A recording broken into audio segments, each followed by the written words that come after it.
Hello and welcome to Please Don't Send Me into Outer Space, the podcast intent on exploring all that science fiction and fantasy has to offer one movie at a time. My name is Joel. My name is Dream Master. Oh. My name is Snake Man Aaron. Aaron, this is going to be the first time I'm ever going to have to bleep out the opening of this podcast. Congratulations. You're welcome.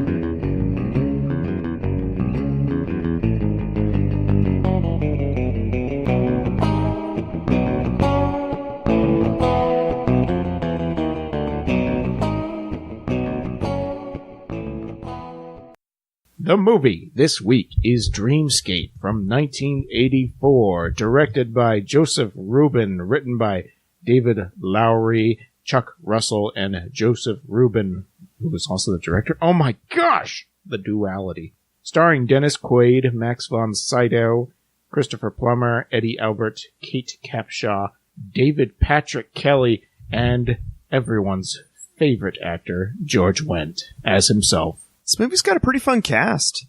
Yeah, it does. Yeah, I don't want to. I'm just going to take this in a weird direction. Just to start, guys. I got to get something off my chest here. Okay. We don't need another old man, a white guy in the White House. Dreamscape. Okay, you hear what I'm saying? Okay. Sorry. Well, I mean, what year did this movie come out, Joel? 84. Okay, so we had an old white man in the presidency. That's the point. I'm just saying, you know. Yes, I he know. can't really hold it that much against him. No. He didn't look like Reagan, though. That would have been Reagan, right? 84? Yeah, it would have been Reagan. Yeah. His hair looked really white. Maybe I'm just used to guys that have that white of hair, like cutting it shorter or something. But it was a bit longer. It didn't feel very presidential sometimes. There was some cool style in this movie. Yeah. There was, like, style choices that were cool with, like, the art in the background. I'm not talking about, like, the visuals and some intense parts, but, like, the actual art hanging on the walls. There was some interesting abstract stuff going on. Yeah, I dug that. Me too. Yeah, there was some cool choices. The one that I thought was really cool with the earth tones, was that more of like a quilt mural, or was it paint? It looked like fabric, I obviously couldn't step into the movie to touch the textures of, to ensure what you could if you were psychic. It looked like a tapestry or something. I really liked it a lot, though. Collage. Yeah, really cool looking. Yeah, it was. It looked like poured paint, but instead of that, they had like cut out pieces that looked like something was pouring down. And it was really cool looking. I liked it a lot. And I really, really liked the marble statue. Oh, wait, sorry. That was just Dennis Quaid in those tight white pants. Sorry. No, it was like the ass of Apollo, I assume. No, I'm not familiar with the Greek gods. Joel couldn't stop talking about those buns. Listen, you heard that saxophone. That saxophone started playing, and those hot cross buns just came out. This movie you fall in love with him like right away. He's playing that saxophone in his bedroom by himself. He's so young. That Dennis Quaid baby, like he plays. He's been playing dad since the 90s. I feel like, at least. And this, he's just baby-faced Dennis Quaid with his coiffed hair or whatever. I don't even know what that is. And like, does he put product in it? Tell me now. I think it was like a long hair do that was like maybe curled or dried in a certain way to look like styled like that. I don't know, but I would call it like a hair helmet. It wasn't that long after. It was just like a year before Enemy Mine. Oh, okay. And wow, like Enemy Mine, I feel like he looks totally different in. Way different. Yeah. Yeah, doesn't he look like a lizard in Enemy Mine? No, Joel. Oh. No, Joel. I wouldn't know. I haven't seen the movie. Well, we'll change that. We're on a science fiction and fantasy podcast. It's a fave of Since mine. when? Since you fell asleep and we psychically connected to your dream. Oh, man. Yeah, so this movie, Dreamscape, is about the president, Eddie Albert, really has some crazy-ass dreams where everyone dies in a nuclear holocaust. And so Christopher Plummer, who is a very helpful man in this movie, is like, don't worry, Mr. President, we'll save you. And Dennis Quaid's like, forget you guys, and he rides off on his skateboard.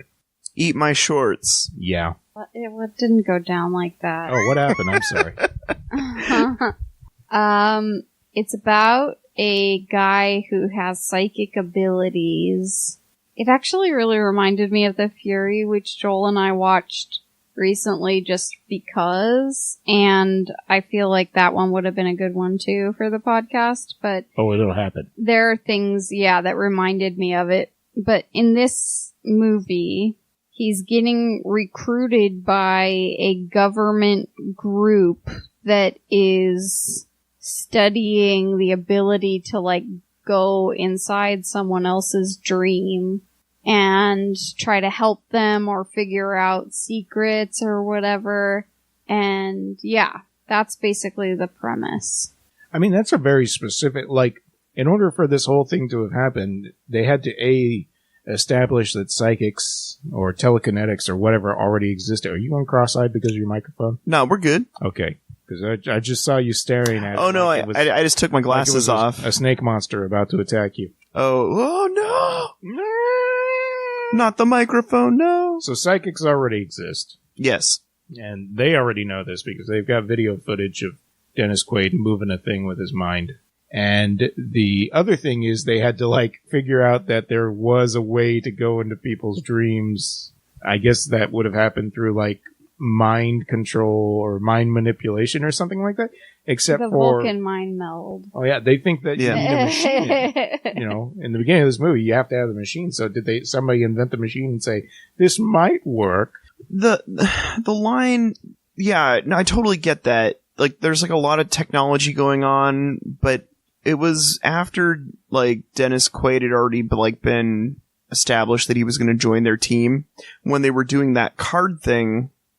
The line that I forget the actress's name. Kate Capshaw. Yeah, she tells him that in order for them to make a connection with the dreamer, they need to be in a perfect meditative state. Mm. And so I think the technology is just there to keep track of what's going on. It's not necessarily the thing that's sending them into their dreams. It is fully the psychic powers of our stars. I see. And the dreams of a young boy are terrifying enough that they've killed at least one person. Yeah. One psychic. Yeah. Mm. I don't think I want to do this project. I'm with Dennis Quaid. I want to get the hell out of there. Well, I mean, the life of just going to the racetrack and knowing which horse is going to win. So is he... How does that work? I don't know. Well, maybe he's just using his power to make one horse go faster. Maybe, Oh, he's pushing the or horse. make I think he's other pushing- horses Go slower. Yeah, no, I think that's what's going on. He's manipulating the horse's mind to Yeah. be distracted or something like that. Well, I mean, we've already seen that he has some type of telekinesis, right? He can move objects, right? That's true. That's what that photo of him with the ball, Right. right? Yeah. So he has some limited which doesn't really come into play other than in the the photography in this you movie. think he would have done some other Yeah. things at some point. Some Darth Vader, neck choking or something. Yeah. must be not the most powerful ability he has. It's like he's not confident with his abilities, but he knows how to use it for certain games. Subtle manipulation of people. Yeah. Because there's they're talking about what a womanizer he was and that he just subtly influenced women and then just slept with them and then didn't call them back type thing. And he was able to psychically learn how to play the saxophone like a pro, I assume. Years of practice. We didn't really get into the backstory. I think, maybe there's some sort of telekinesis, tele-instrumental ability where you can touch the thing and like all of a sudden you're good know at how to it. use it. Yeah, it's like Chew, you know, they all have weird different powers. Yeah, Chew's a great comic book, listeners, if you haven't read that one yet. Image Comics, Chew. It's over, isn't it? It is completed, but the artist Rob Guillory has gone on to do another series called Farmhand. Ooh. It's also about psychics. That one's about plants. Oh, okay. It's pretty good. Same gross out, pretty awesome story. Yeah, I'd be interested to see how they developed this center that they have for the dreams and the participants. And Dennis Quaid's character just drops in on them unannounced because he wants to see for real if what's going to happen or what's possible. He doesn't think they're being fully forthcoming with him about the situation, right? Yeah. I mean, well, when they pull him off the track, they practically kidnap him. Or that's not even at the track, right? That's like outside his apartment. I mean, Dennis Quaid is just being apprehended by men left and right in this movie. Men just can't keep their hands off of him, you know. You saw those sick buns. You know, I was going to say, you know. But even George went up to him in a bar and was like, "Hey, buddy." Gotta say, I was a little confused at first as to what group of men wanted him when, but there's definitely at least two different groups of men. There's the organized mafia of the horse racing world that want to get their hands on him. Right. Then there's the G-men, the men in black, loosely related to some college, right? No, or was it government specific? Or no? I think that there were. I think that the first two goofballs, the Twin Peaks guy and the other guy who looked like a Twin Peaks guy but was not actually a Twin Peaks guy. Yeah, looked like Jacques a little bit to me. I think they were some college toughs that that Max von Sydow hired or something like that. Okay, but after that, it's all G-men, CIA or whatever. And then there's George Wendt.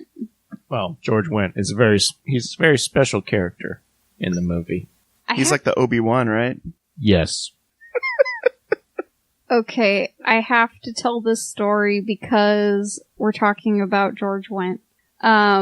He actually did a play at the regional theater that I worked at, and I've met him before, and he's pretty nice. But, yeah, that was a surprise to me that we were going to have George Wendt. That's awesome. Yeah, it was because we were workshopping a musical called Hello My Baby, and it was like ragtime music, and it was written by a writer from Cheers. So I think that she had an in and asked him, and he was like, yeah. Nice. Yeah. So anyway, I thought that was cool to see him in this movie too. They could have got Coach. I actually convinced my dad to go to the play because George Wendt was in it. I was like, "Hey, Dad, remember Cheers?" Oh no! I'm sorry. He's not the Obi-Wan of this movie. I apologize. I was thinking of a different character. You're thinking of Max von Sydow. Yeah, right? that's what I was thinking. Yeah. No, not the guy from Cheers. No, he definitely comes off when you first see him. He comes off as like, is this guy gonna hurt Dennis Quaid's character? Yeah. Well, yeah, with like the music. Well, they have the hit those chords on that synth too. You guys know? like that music, right? Oh yeah. That's some. Let me tell you, it's discordant kind of. I guess it's kind of supposed to be dreamlike-ish stuff, and I don't know why it works, but it works. Yeah, I liked it. I'm about it. This movie was not what I was expecting it to be. I don't know what I thought, but I was expecting it to be cheesier with its effect of dreams and maybe cheesier with the actors. But there are some cheesy moments, in my opinion, even though they're good and they're interesting. What are you talking about, Sarah? Oh boy. How do you want to do this? I mean, we can go through. Are we just going to do some okay, cool. So as we said, Dennis Quaid is a psychic who gets recruited into this new program that Max von Sydow is running. That's also co-run by Christopher Plummer, who is the head of the CIA or something like that. He's got either way. Christopher Plummer has direct contact with the president and is kind of like an advisor. So at first it seems like what they want to do is like be able to help people with their dreams. So Dennis Quaid, the first time he gets into somebody's dream, this guy's like on a construction, at the top of a building where construction is happening. They almost both fall off the building, but they help each other. So it's like, oh my gosh. And then there's a kid on campus who keeps having these nightmares, which for some reason he doesn't actually explain that there's a huge evil snake man. He just says, there's some man in there. Like, no, not just some man. There's a huge evil snake man. Lizard snake creature. Yeah. Snake Man. That's really cool. Yeah. I'm about it. And Dennis Quaid, being a good person, is like, I want to help this kid. And so he does. You're out of your mind, Alex. There's no way. We already lost one agent. You're out of your mind, Alex. No, that's more of a Patrick Stewart. Yeah, I don't know. Yeah. I just did the gruff voice for some reason. I don't know. Turn in your badge. And Yeah, turn in your badge. Your dream badge. your dream knife. Your dream. Get that out of you.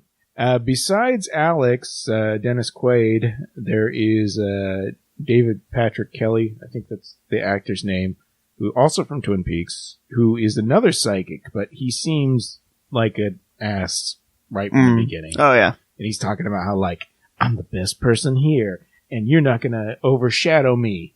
And it turns out he's a little bit crazy. And Christopher Plummer is trying to train him to kill people in their dreams. Dream assassin. Because he wants to kill the president.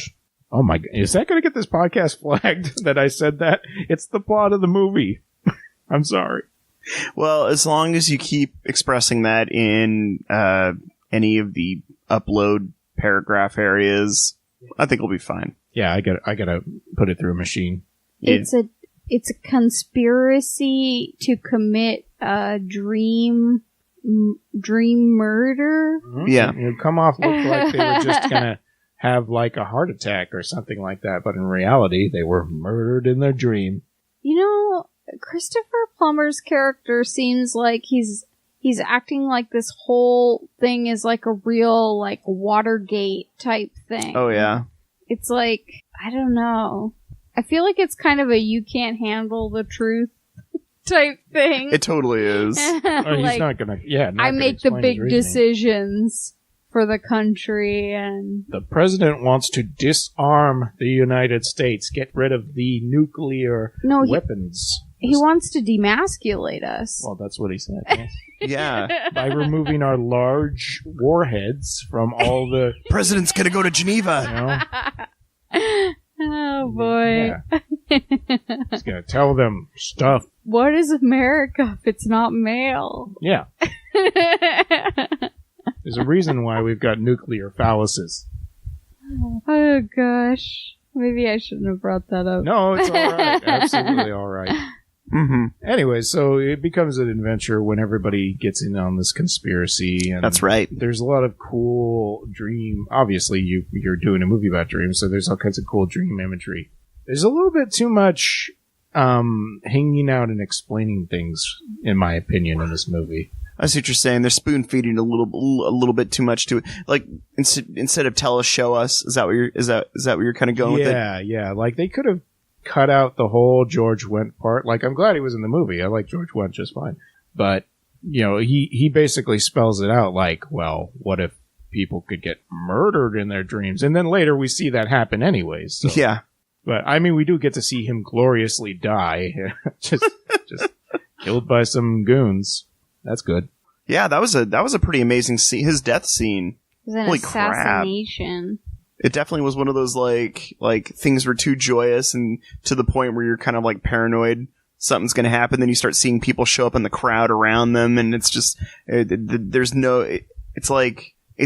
It almost parallels like a lot of the dream sort of scenes in this movie where things just go out of control to the point where you can't control it anymore, and boom, silencer pistol to the chest. And then two men drag him away. Yeah, Dennis Quaid dragged away while he's yelling, and they're in the middle of. Yeah, totally. That's definitely a nightmare I would have. Yeah, I'm just saying it parallels very well to some of the dream sequences that are already shown before that in the movie. And just like Inception, which came up a couple of times while we were watching it, they have a part at the very end where it's like, wait a minute, are they still in the dream? Oh, yeah, with the ending of this movie? Oh, yeah. That was, pretty good. Pretty good little moment there. But as Killjoy Michael Caine would say, that obviously it's not a dream because Michael Caine was never in the dream before. Oh, you're right. Except for that's not the way dreams work, Michael Caine. Sorry. There were some funny things that they did with the dreams in this movie, like the guy whose wife he thought was having an affair. Man. That was good. And, like, he was, like, in front of the kids. Like, just sitting like there. it's, like, adding insult to injury or, like, more humiliation than, like, the normal thing.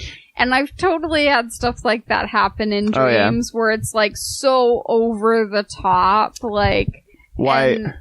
And, like, him having to ride the trolley, like, through the wasteland of, after the bomb goes off. If I could take a moment and share a personal dream that happened to me earlier this week. You, or Sarah, Joel, and Kiempo, we're all in this house. And for whatever reason...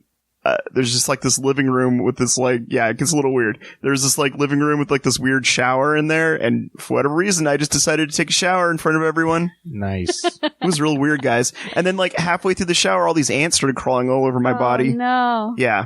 All right, Aaron, show us those Dennis Quaid-like buns. Yeah. No, it's crazy. I just woke up and I was so perplexed and there was a cat on top of me when I woke up. So...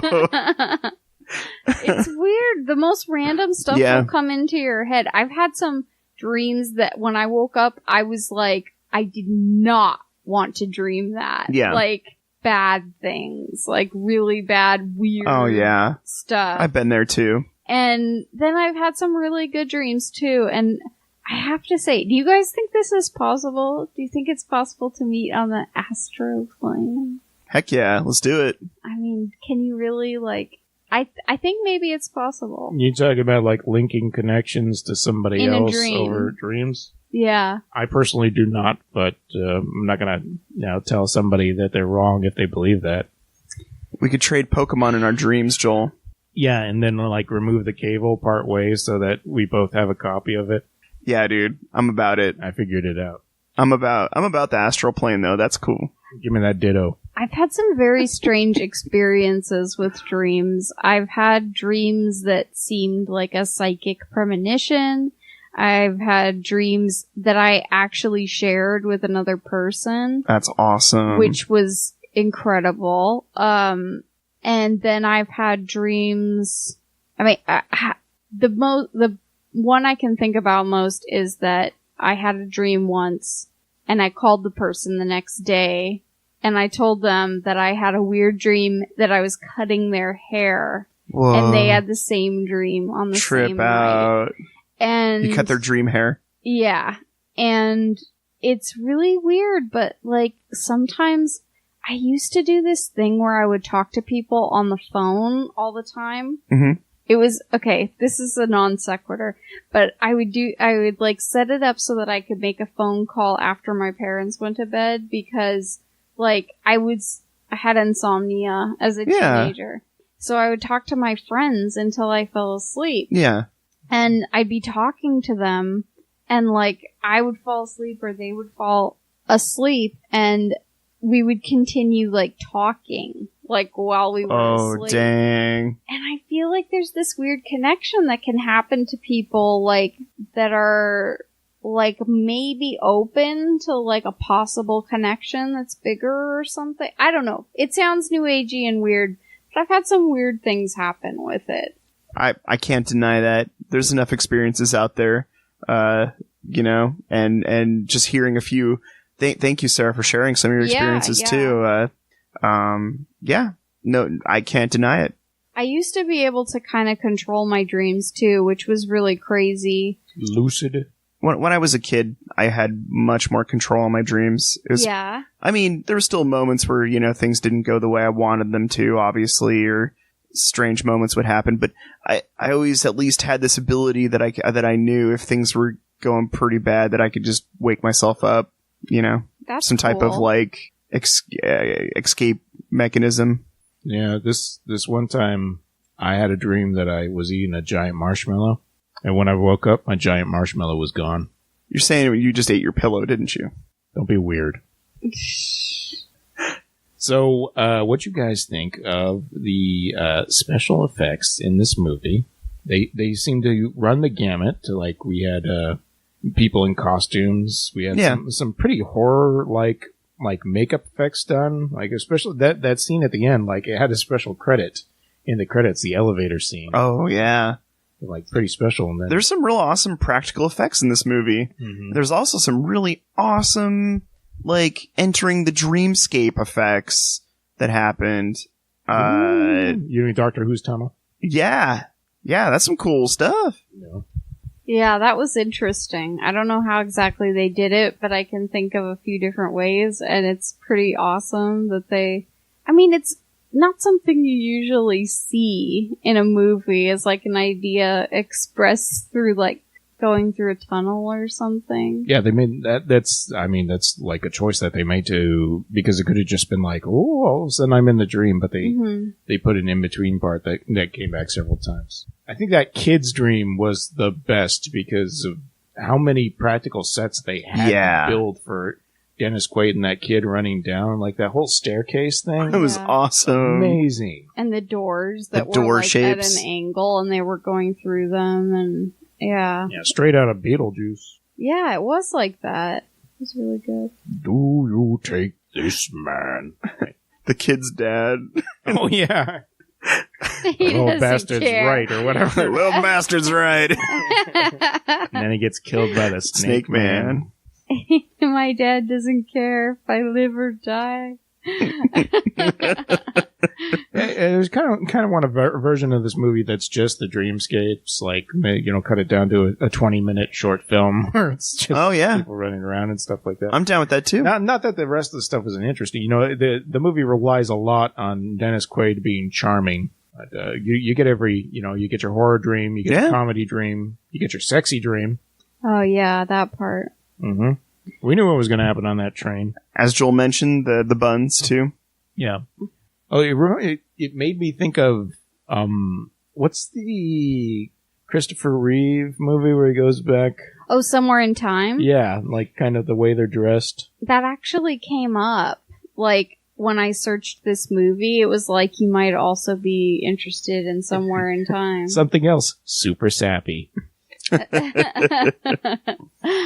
Yeah, I feel like he's really forward with her.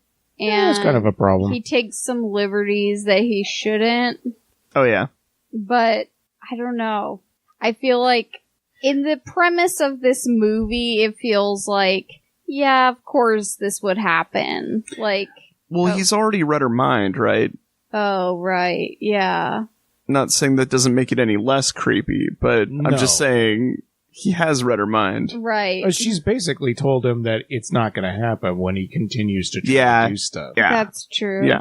Like, I couldn't take no for an answer. But, I mean, he's kind of played off as a scumbag in the beginning, when he's betting on the horses and he's got the women on his answering machine telling him it's over and then telling him it's not over. And and the saxophone, right? No, I'm just joking. He's just being only scumbags play saxophone. It's like his life. He's like, this is it. This is the life. He's just like got money from gambling and like goes home to his like nice bachelor pad and plays his saxophone. That's like, it's like, yeah, living the good life. Yep. Sleeping with ladies, playing saxophone, betting on horses, filling bags with toilet paper. Yeah. He figured it out. Got everything he needs. Oh, he's eating Italian food. He's talking about linguine. Oh, yeah. And he hangs out at the local bar with the cast of Cheers. Well, at least one.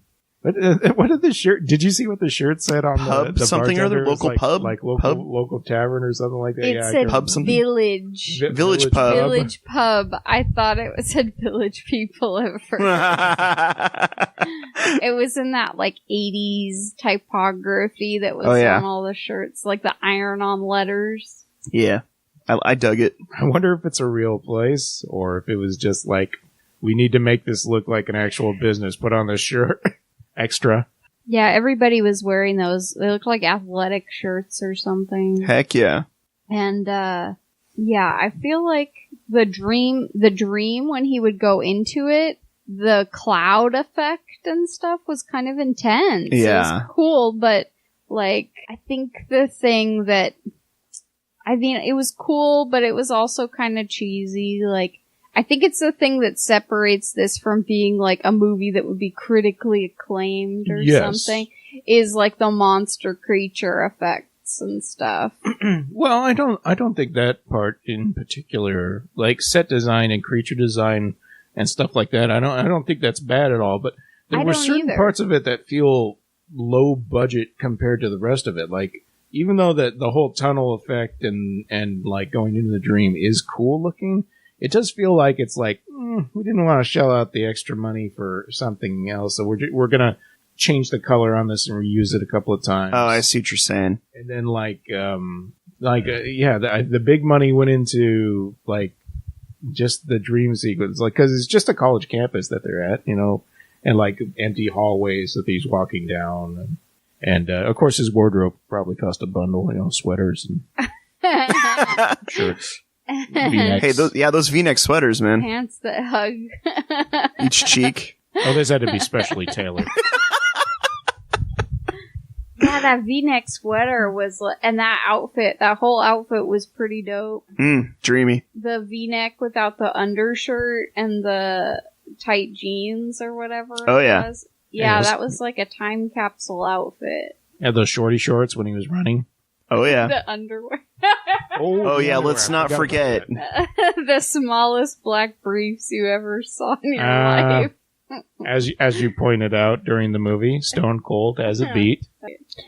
Man, gotta say though, definitely the best pajamas to wake up to when there's a G-Man in your room, you know?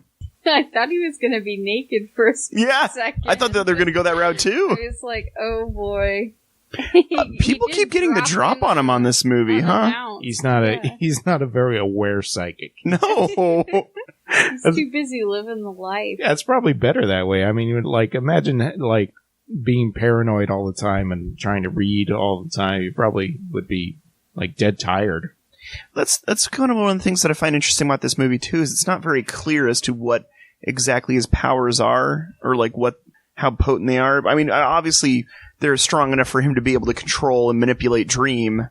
Yeah. But like outside of that, they really don't discuss it all that much. Some sort of astral projection type thing where he can actually place himself. He's not even just reading somebody's mind at that point. He's literally putting himself into their head. So, got it. But he can definitely also read minds. He does a little bit of telekinesis. Right, because he can manipulate the ladies and the horses. Exactly, yeah. He's got an adamantium skeleton. Oh, got it. Optic blast? It's not, a lot of people think it's a laser. It's not a laser. No, it's not a laser. It's a concussive force. That's right. That's why he can't just cut through things. That's why things blow up, you know, when they get hit. And his brother Havoc actually is not hurt by that. Well, of course, because they're brothers. Right. Who is the third Summers brother? Anyways. So, did you like it? I like parts of the movie. As a whole, I think it's kind of boring. Like, which is funny because, like, we're talking about the cool action scenes and stuff like that. But, like, I don't care about Christopher Plummer and his plan. And I really don't care about Max von Sydow, like, whatever's going on with him. I mean, was he overacting or something? I don't know what was wrong, but there was something about the way he was in the movie versus the way Dennis Quaid was. Who? Which one? Christopher Plummer. Yeah, maybe he was, like, just trying to be evil while also, I don't even know. Because he was definitely, like, the second you see him, you're like, oh, he's evil. And it's not like he's laughing maniacally. He's just like, oh, I'll take care of it. Maybe he's so serious, and it's like Dennis Quaid isn't serious. Mm-hmm. Yeah. Like, I don't know. It didn't feel like he was a bad actor in it. It felt like maybe they weren't at the same, like, wavelength about where they were going to turn it up to or something. I mean, maybe he just, like, wasn't into the part. Maybe. Maybe this is like, I just took a paycheck, so yeah, he didn't realize how many paychecks he was going to have to take in the future. Yeah. Was he the one that was in Parts Per Billion, or was that another actor that I mix up with him? And the actor in question? The other actor that I mix up with him? No. The actor... Christopher Plummer. Oh. Gosh, Joel, I've rejected most of that movie from my mind. All that's left is the emotion of like, why am I watching this? Whatever emotion that is. No, it was Frank Langella. Sorry. It was Skeletor. Yeah. No, he's a cool dude. I'm down with him. No. I'm down with Skeletor. I apologize, Christopher Plummer. You're just fine. I think I confuse Christopher Plummer with Peter O'Toole sometimes, even though they look nothing alike. Yeah. Peter O'Toole's much older, isn't he? I think so. I don't know. Yeah. No, I always get Christopher Plummer and Frank Langella mixed up for just in my brain for some reason. And it's not a good thing. Let's see. Mm-hmm. I kind of liked the movie. I thought that it was pretty good. But I also think there are people that I know that wouldn't like it, and it's probably because of like the creature effects and stuff. Mm-hmm. They'd probably otherwise think it was like pretty good. What'd you think? I think it was a pretty fun movie. Well, you said you'd already fallen asleep to it before. Yeah, this is true, Joel. This is true information that I've divulged. But that's normally because if I'm not like sitting up and it's like, before midnight or whatever, I usually just clock out. I'm very easily susceptible to falling asleep while watching movies. And you always have a dream where you're taking a shower in front of people? Well, until the ants start crawling all over my body. I see. It's very unshaped. I don't know. I was unpacking that dream a little bit. I just, I feel comfortable with you guys. I think that's kind of what I don't know what the ant part meant, but, There was no, like, humiliation. No. Yeah, because there's the naked dream where you're humiliated, and then there's the one where you're just like, I don't care. I don't need a dream to be humiliated while I'm naked. I'm humiliated while I'm naked in real life. There's a reason I shower with shorts on. Oh, never nude. We don't like that term. Oh, sorry. Sorry. Are you speaking as like a symbiote? Like you and Venom? We or... We, like a turd in the wind. Me and the shorts. Like, are you speaking? Yeah, you have a symbiotic relationship with the shorts? I mean, if you don't take off shorts for a certain amount of time, they do seem to come alive. You heard it here, folks. No. Oh, man. Yes, Joel, I liked this movie. It's fun. There are definitely a couple moments. Like I totally agree with your opinion earlier when you said there's some pacing issues. It's a bit slow at certain parts, but I feel that like the real heart of this movie is definitely in the dream sequences.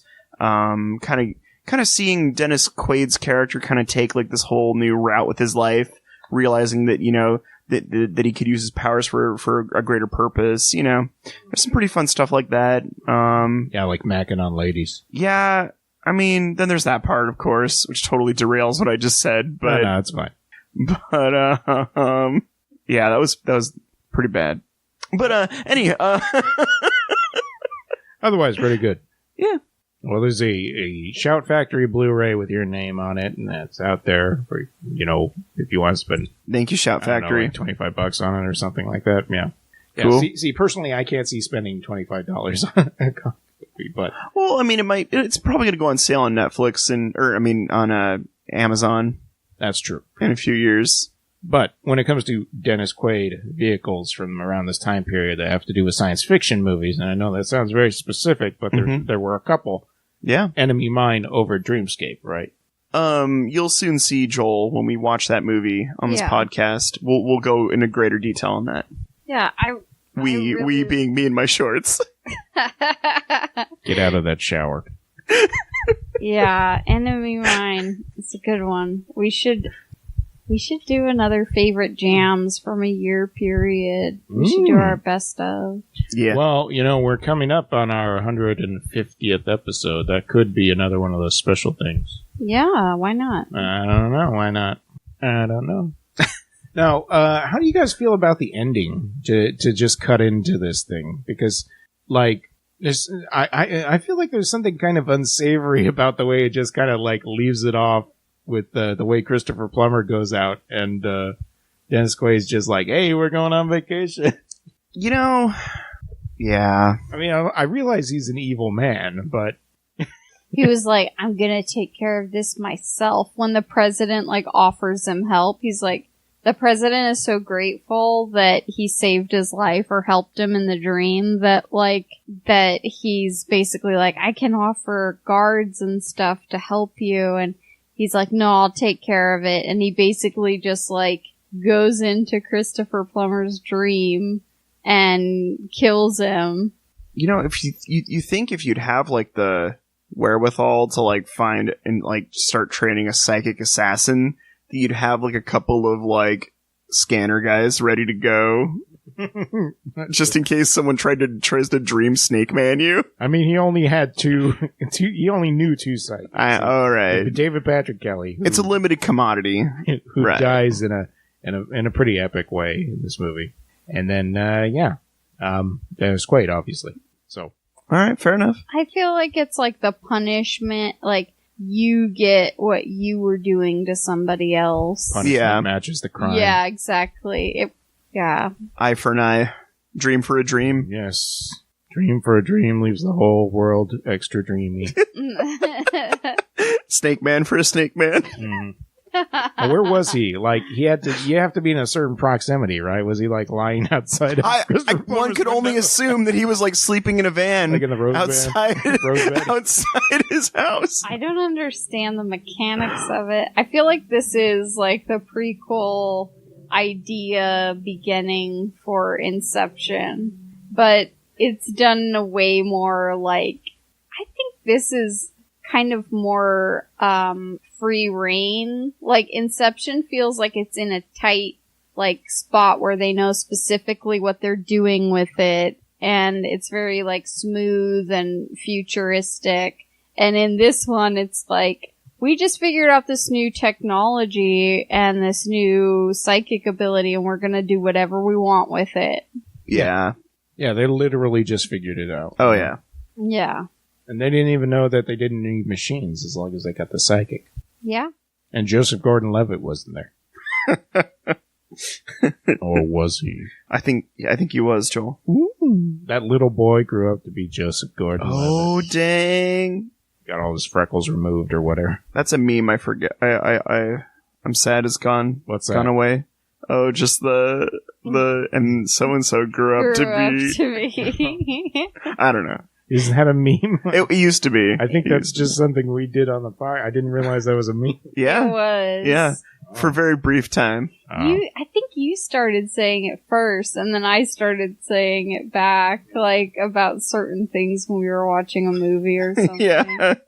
That was the Secret Garden episode. See that previous episode about the wheelchair-bound boy that grew up to be Usain Bolt, or I don't know, he played on the Knicks or something like that. Billy Madison. He grew up to be... What? He grew up to be Billy Madison?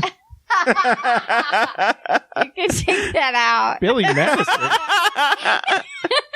Why Billy Madison? I meant to say Billy Elliot. Oh, okay. He grew up to be Billy Elliot. Okay. Oh, no, we're not taking that out. That's gold. That's not fair. That's gold.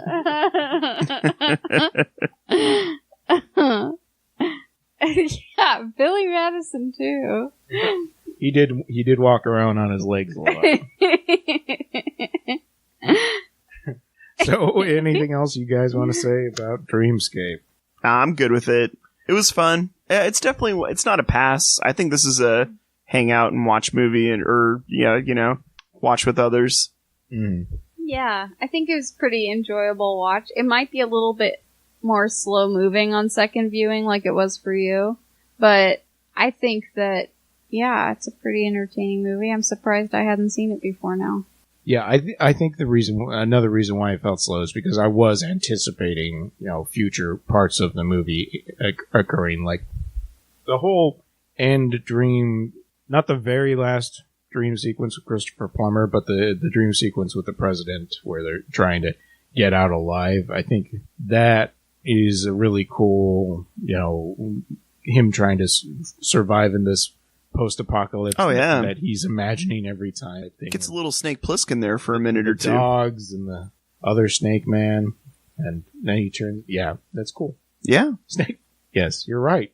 Totally. Gets a little Snake Plissken in there, doesn't he? He watches... Yeah, he has to play basketball. Yep. Was that... That was in New York, right? And he plays basketball for the Duke? Maybe? No, I think I... You know what? I'm thinking of... Are you thinking of Escape from L.A.? Yeah.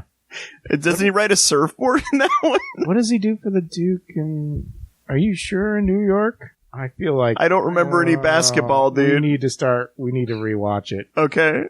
I'm down. Okay, sorry. Okay, so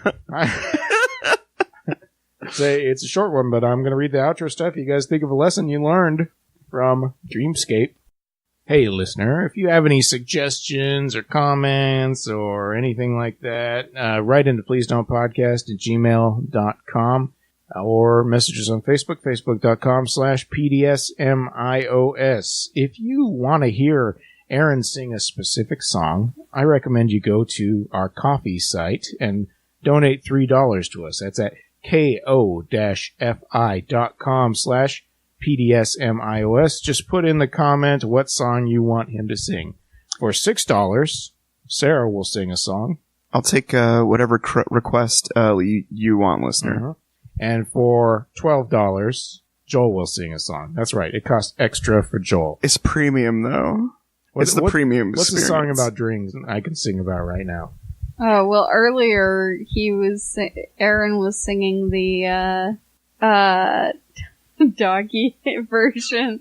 What was it? It was like, dream doggy. So I don't have to dream alone. Oh, Dream Doggy? I wasn't hearing that. Oh, you were singing that during the movie? Dream This doggy. is the dream. Dream Doggy, bark at me. Yeah, I don't know. Maybe some Sandman song. I don't know. I like that song. Mr. Sandman. Oh, yeah, All Sandman. I've got to do is dream. Yeah, that's the one I listened There it is. to a lot. Dream. Okay, that's enough. Anyways. That was good, Joel. Coffee. It's good. Ko-fi. Send us some money. Yeah. I'm about it. Okay. And here's more podcasts just like ours. Check out the other podcast at eartrumpetaudio.com. Lots of good stuff there. That's about it. I don't want to go crazy on here. What do you guys got lesson wise? All right. I got one. Dream a little dream. So you got to make an important phone call. Okay. I'm going to listen, listener. Was this the part where I was in the bathroom? Maybe. But you got to make a real important phone call. Anonymous, don't go for the telephone booth that's in the middle of the parking lot. That's very easily accessible for vehicles to drive through. I forgot about that. Go for the telephone booth. It's safely, securely between two telephone poles at least, or a building. Like in a mall or something. Yeah. You know. That telephone booth was history.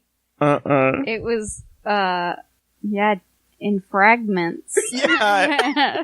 If that hadn't happened in the movie, somebody would have eventually run into that. That's what I'm saying. It's between two different parking spots. I'm like, I think it was before they had those, concrete filled poles in parking lots. Oh, yeah. Separators and all that kind of stuff like that. Long before that time, yeah. Mm-hmm. A lesson I learned from this movie is, if you find someone attractive, you should just read their minds to see what they think. Yeah. That's a quick way to deal with it. Just read their mind. I've been trying to do that since the 3rd grade. Shortcut. Hey, I just read your mind, Joel. I know what's going on. Don't tell Sarah.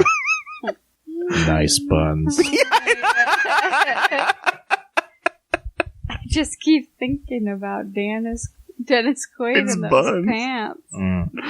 Mm. Also, don't just drop into someone's dream without asking them permission and do something that they said they didn't want to do expressly when they were awake.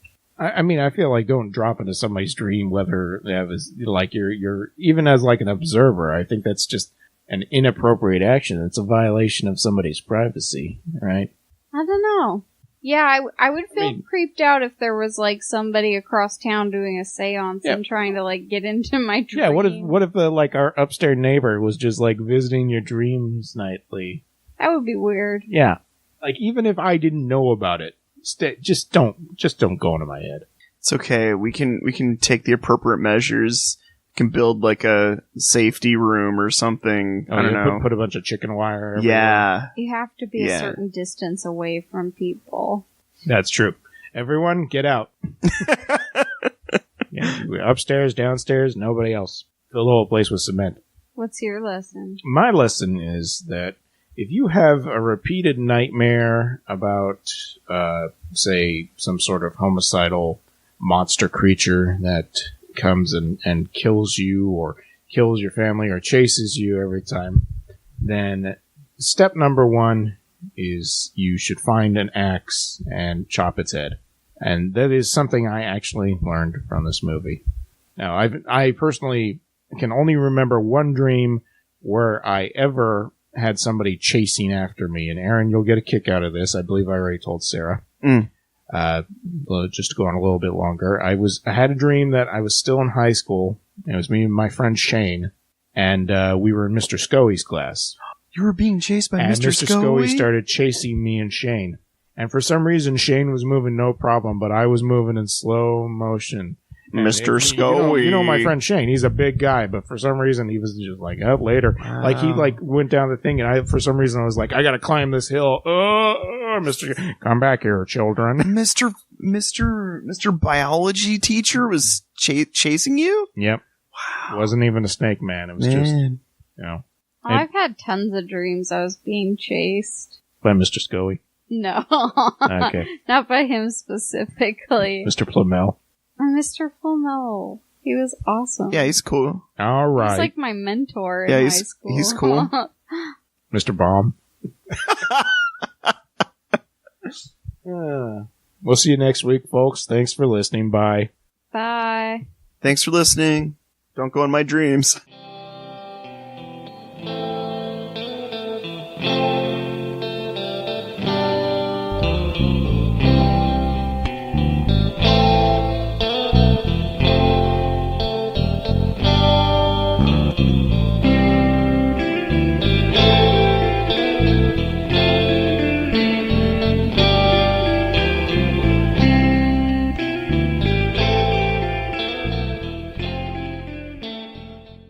EarTrumpetAudio.com.